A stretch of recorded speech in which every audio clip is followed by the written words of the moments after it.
Good evening, good evening.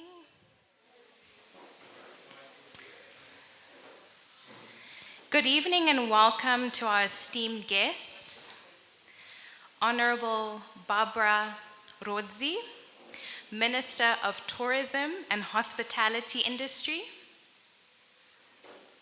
Rachel Nyaradzo Adams, invited guests, our CEO Karen Mutasa, and the team of the Skin Spa Group, as well as our parents, guardians, and spouses.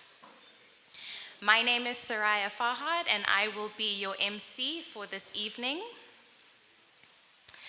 After decades of experience with the Skin Spa College began as a response to a need recognized by our CEO, Karen Mutasa, to raise the quality of health and skincare training in order to have highly skilled professional therapists entering the industry and raising the caliber of the spa experience.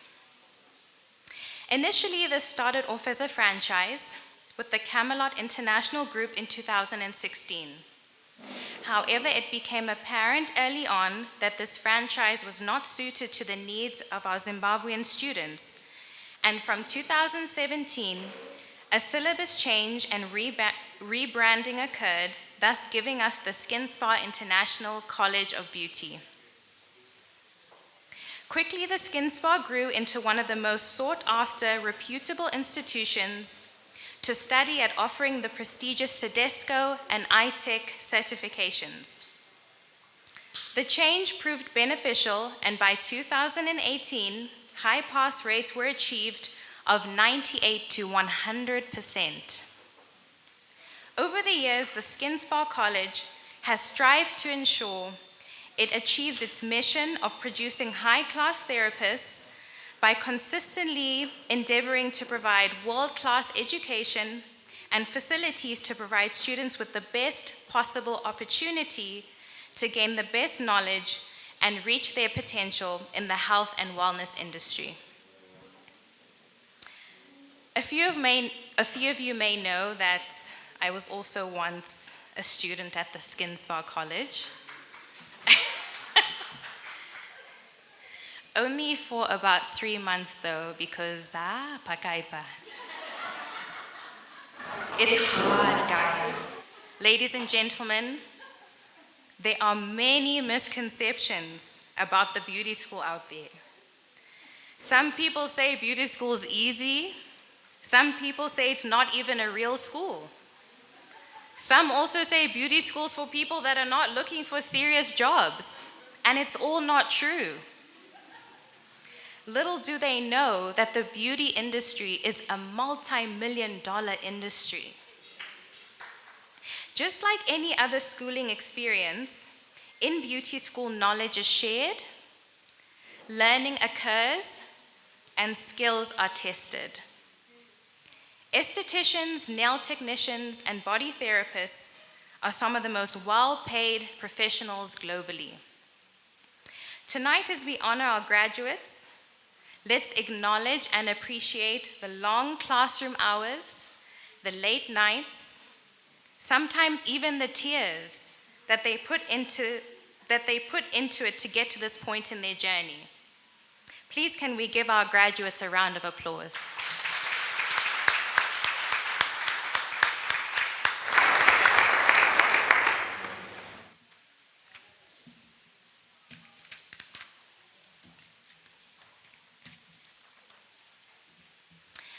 Our next speaker is currently the principal at the Skin Spa International College of Beauty. Her passion for beauty and the industry started at a young age, and straight out of her school, she enrolled at Silvana Academy of Natural Health and Beauty Therapy. She graduated as a top student for both ITEC and CEDESCO syllabi. From 2006 to 2010, she worked at the Silvana Academy of Health and Beauty Therapy as a lecturer after gaining her lecturing diploma in 2006, where she then went on to produce a 100% pass rate towards the final year of her tenure at Silvana Academy. The next 5 years took her to the cruise ships, where she worked aboard several luxury cruise liners for Steiner Transocean as a therapist first, then ultimately as a spa manager. This helped her continue her role of training whilst providing high-quality service in one of the toughest environments in the industry. After leaving the ship, she returned to Zimbabwe, where she had been at the Skin Spa International College of Beauty, continuing to provide exceptionally high pass rates. Ladies and gentlemen, please give a warm welcome to the Skin Spa College Principal, Michelle Hardy.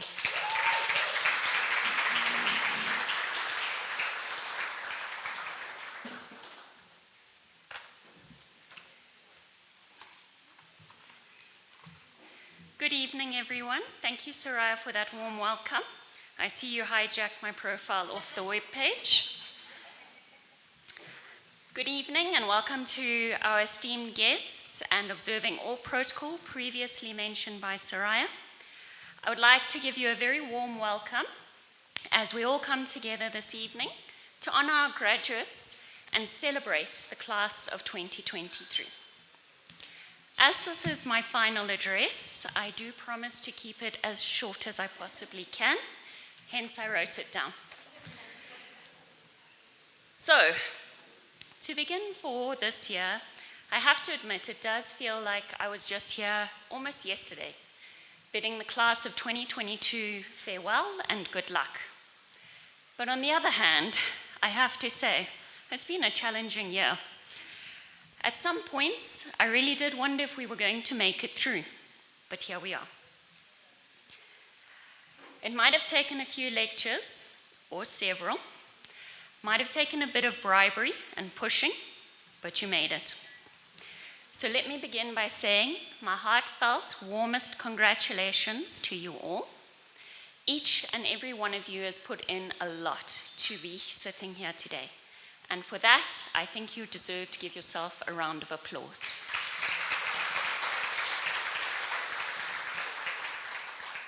There is a reason why we gather formally like this for graduations. It's not just about putting on a pretty gown, taking pictures, handing out certificates. It's more than that. It's really to come together to honor the fact that you have put in hard work, determination, perseverance, and that you have earned a skill set that is of the highest caliber. It also marks a transition in your life, whereby you leave the learning environment and you make the huge leap into participating in the world. So, as you begin this transition with our formal ceremony today, and I have no doubt you're going to mark it further this evening and well into the weekend with your friends and family. However, you do have some big decisions to make. After all, this industry that we're in, the health and beauty industry, it's ever-growing, it's diverse, it's dynamic. However, it's extremely competitive. When you consider that the industry is estimated to be valued at $579 billion globally today, you can understand. This is estimated to grow at a growth rate of 7.8% annually and is estimated to be at $689 billion by 2028. Wow. So thus, thinking about those numbers, I thought it appropriate to try and give you the keys to success that I have found to work for me. Since the college has been going for 8 years, I had to limit myself to just 8 keys. So firstly is to dream. And when you dream, to dream big. Walt Disney once said, all our dreams can come true if we have the courage to pursue them. So in order to be successful, you have to believe that you're capable of making it happen. No matter what the dream or goal is, you need to decide what it is you want, find out how to get it, and then you need to take daily action to make it work, and you need to achieve that goal. You will get exactly and only what you ask and what you work for. So make up your mind today what it is you want, and then start today to go after it. Number 2, achieve. Success means doing the best with what we have. Success is the doing, not the getting. It's in the trying, not the triumph. Success is a personal standard, reaching for the highest that is in with you, becoming all that you can be. So never stop trying and never stop learning. Every time you take a risk or move out of your comfort zone, you have a great opportunity to learn more about yourself and what you're capable of. It is within this capacity that you are able to achieve and be successful. Step 3 is to take action. I say to you, take initiative and get in the game. Every story you've ever encountered or connected with, every leader you've ever admired, every little thing you have ever accomplished in your life is the result of taking action. You have a choice today. You can either be a passive victim of circumstance, or you can be the active hero of your own life. Make the choice which one you will be today. Number 4 is challenge. The best way out, I always say, is through. You need to push your boundaries and challenge yourself to keep growing within this industry.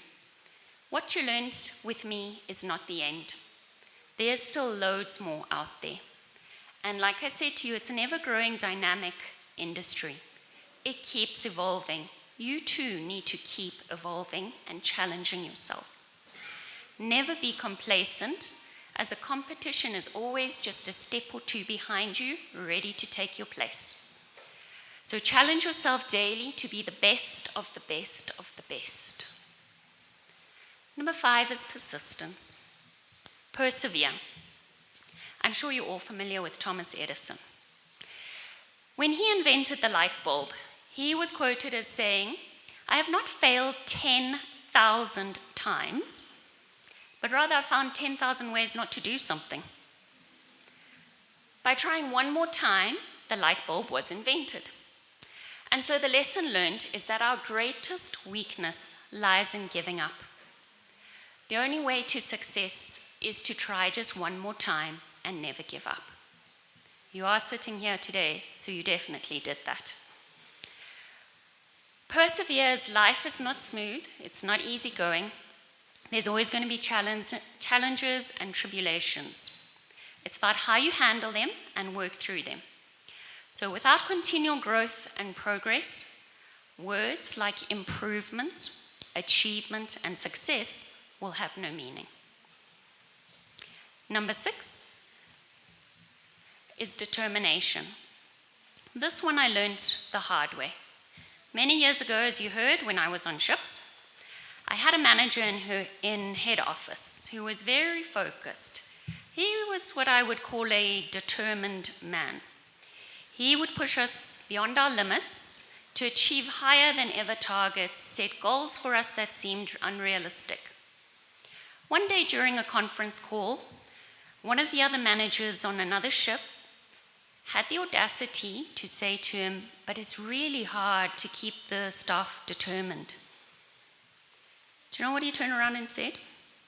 "People often say that motivation doesn't last. Well, neither does bathing.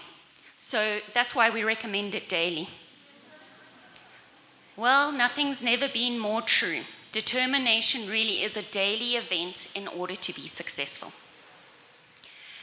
Number 7 is passion. Passion is energy. You need to feel the power that comes from focusing on what you love and what excites you. This is going to fuel you in the times when things may not be going your way. When the road to success seems very hard, remember your passion. Lastly is positivity. It's our attitude at the beginning of a difficult task which more than anything else is going to determine your success. The power of the mind and attitude is essential to be able to deal with change or challenges, and a positive attitude is what provides the strength to endure and overcome, ultimately leading to success. So here you have my 8 keys. But just because it's my final speech, I have one more for you. Patience. The strongest of all warriors are time and patience. We work hard and keep walking the road. We may live in an age of instant messaging, instant gratification, and Instagram. However, there is no shortcut in the path to success. So have patience, and I believe you will all make your mark in the beauty and wellness industry. So graduation is not the end, but really just the beginning. As you embark on the next chapter of your lives, I wish you every success and hope that the year with us has awoken your dreams and inspired you with all the knowledge and skills for you to go out and begin making your mark in this industry.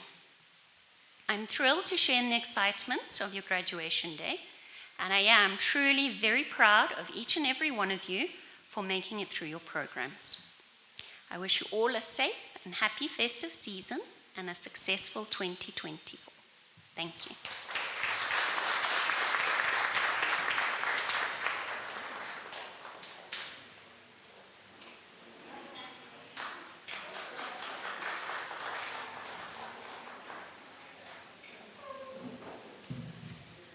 Thank you for that amazing speech, Michelle. It was very motivational.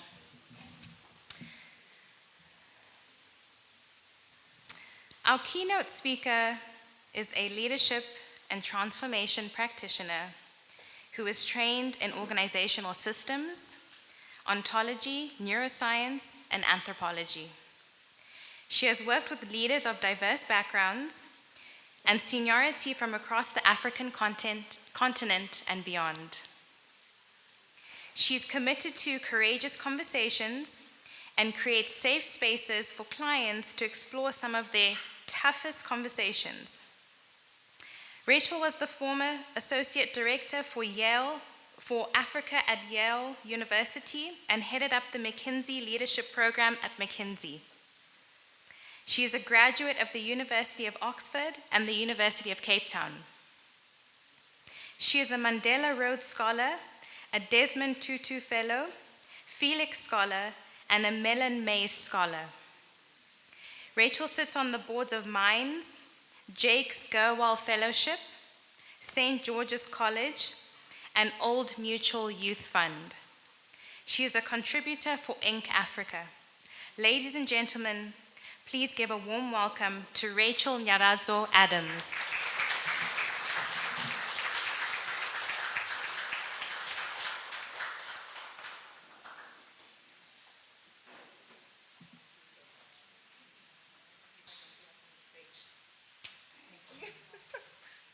Good evening, everyone. Ball gowns. I can't breathe, but I will make it through this speech. Good evening. My guru, Karen, thank you for having me. Thank you for trusting me with this moment.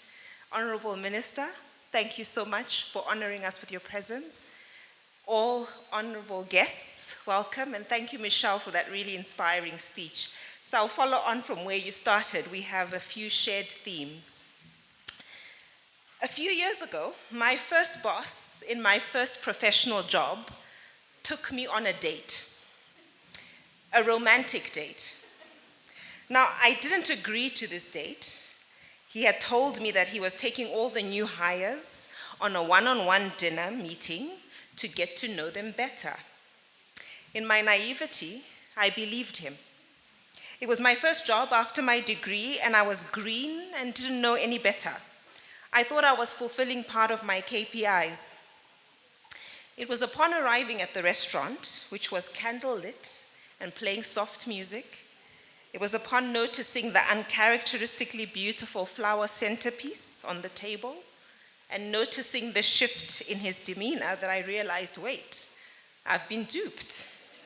This is not a work meeting. I am on a date with my boss. I was horrified, right? How on earth could I have missed this? And I'm sure some or many of us have had situations or found ourselves in these awkward and sometimes infuriating circumstances where the dynamics of societal realities can often leave us utterly surprised and perhaps even paralyzed. How can this be happening to me? It can be an unfair abuse of power, as was in my case, but it would also be life throwing you a curveball, like a door you thought was just about to open that closes in your face, or you not being able to find the resources that you need to achieve a goal, or living in an environment that feels like you have limited opportunities. These are experiences that are all too common. But what I have found differentiates those who end up overwhelmed and swallowed by such experiences and those who end up victorious is the ability to have an uncommon response. And hence I've titled my talk, Be Uncommon. Viktor Frankl said, between stimulus and response, there is a space. And in that space is our power to choose our response. And in that response lies our growth and our freedom. There's a growth and a freedom that awaits you in the world, if only you can learn to have an uncommon response. And so where are the graduates so I can speak directly to you? Over there? Okay, so I'll look in this direction. The first way to be uncommon is to refuse to be a victim. Michelle shared this already. I see that there's a big victim Olympics happening in the world today. And many of us, seduced by this trend of the times, forget our power, even when it makes no sense to do so. Let me go back to my experience with my inappropriate boss. All too often, people who end up in this situation, and I want to make it clear, I'm not talking about situations where you're in real physical or other harm. Too often, especially young women, give into the power of the person who is intimidating them.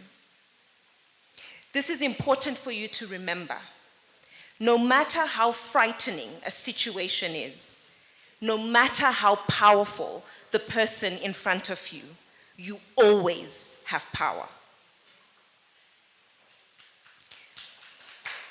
Upon remembering my power, I immediately reminded him how inappropriate this was, and since he had decided to waste my time by taking me on a date that I didn't ask for, I was going to waste his by telling him about my ambitions, and he was going to listen.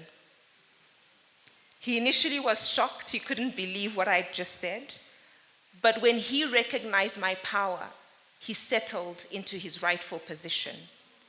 Always remember your power. The second uncommon practice I will call you to is don't think of yourself as a woman. Think of yourself as a unique individual with unique gifts and talents. I have coached hundreds of people in my career, global leaders, CEOs, executives, members of boards, and people who are just starting in their career, emerging leaders. And often they start conversations with, as a woman, or as a black person, or as a person who grew up poor. Stop that. Stop that. Because these identities we give ourselves become our stories. These stories become our allies. These allies become our strongholds.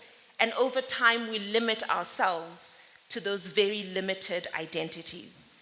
I dare you to start your sentences and your conversations with as Rachel, as Rutendo, as Garikai, and see how that increases responsibility and ownership in your life. You are not a part of a collective. You are an individual first, and then you can be a part of a collective. The third uncommon practice is if you are at the bottom, be at the bottom and serve well. This is such a forgotten discipline. I'm often shocked when I'm doing team building in organizations how prevalent entitlement has become amongst young people. I never forget a story I came across. I was working with a leader in Lagos, and they were sharing that one of their employees, a millennial, came to her on Friday afternoon and said, I have a big party on the weekend. I'm going to drink a lot of alcohol. and I'm going to be hung over by the end of the weekend. It will be bad for my mental health to show up to work on Monday, and so I will come on Tuesday. Now, you know when a millennial uses the word mental power, it's a weapon. I see leaders crumble everywhere when they hear those words, because far be it from you that you're the leader who's not respectful of people's mental health. But it's a trick, I warn you. Don't fall for it. But what was fascinating for me was the sense of entitlement.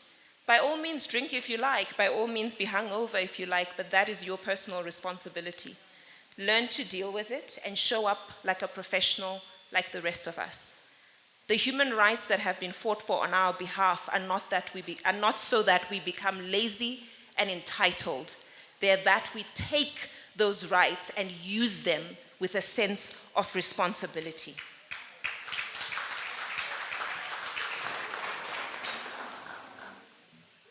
My fourth and last uncommon practice is don't let this be your last achievement. Michelle already spoke to this. 23 years ago, I was sweeping floors in a bakery, and I was a spritzer girl on a shop floor. I was one of those girls that say, would you like to try Eternity by Calvin Klein? Please be kind to those girls. It's really, really hard work.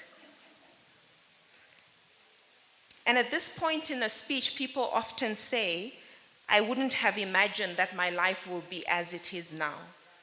I want to say something different. I imagined it.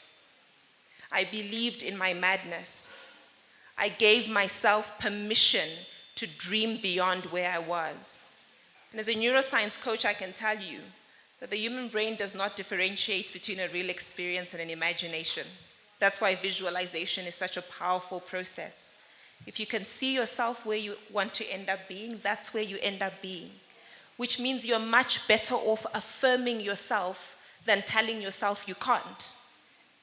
You're much better off saying to yourself that whatever you believe is possible than telling yourself it's too hard, because either way, it will manifest as you are saying it, because your brain will believe you, and it will adjust as per your instructions. So my invitation is give yourself permission to end up in the highest possible place that you imagine yourself, whether it's becoming a great mother, whether it's becoming a wonderful wife, whether it's becoming the owner of a business, whether it is becoming the owner of a skin spa, a version of your own skin spa in this way, whether it's becoming the president of this country, right? Your beginnings do not determine your endings. I want to add one more uncommon practice, which you probably already know, which is to say that the field that you've chosen is uncommon. It's a field that I respect because it is a field of healing. The work that you do brings healing to people's bodies and to people's minds. Do not take that for granted, and I love what Soraya said, right? This industry is an important industry in our world. And as somebody who loves massages, and I'm open to use me, you can use me as a, what do they call them? A model for when you need to practice. Please, next time, think of me. I really appreciate the work of healing. And so I encourage you to take yourself seriously.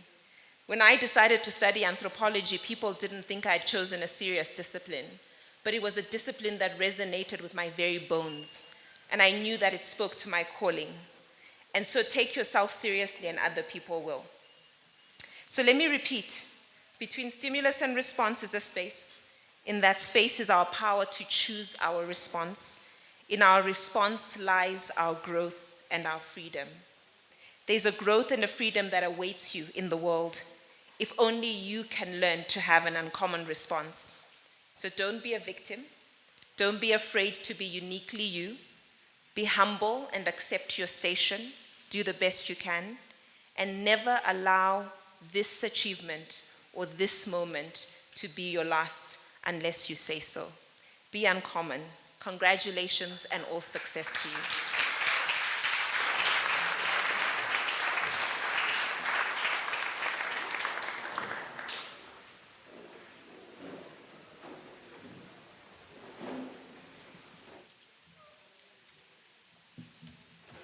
Wow.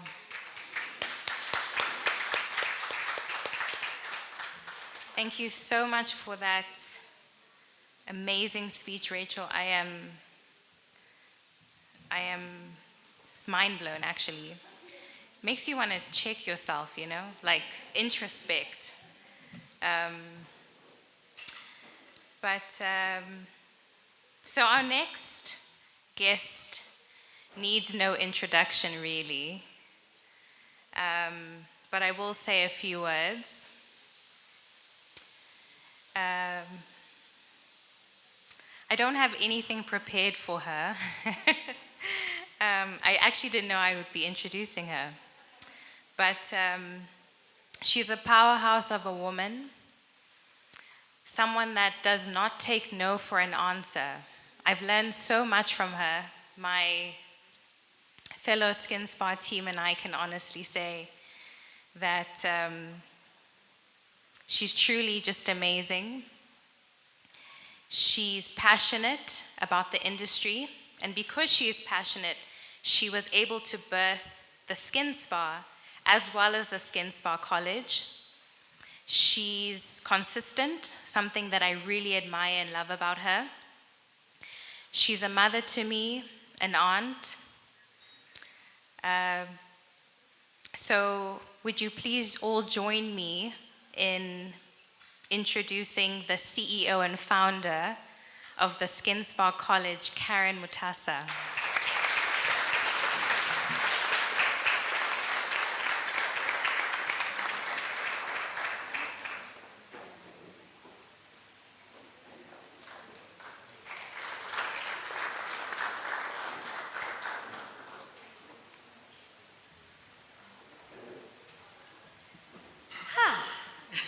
I'm not giving a speech.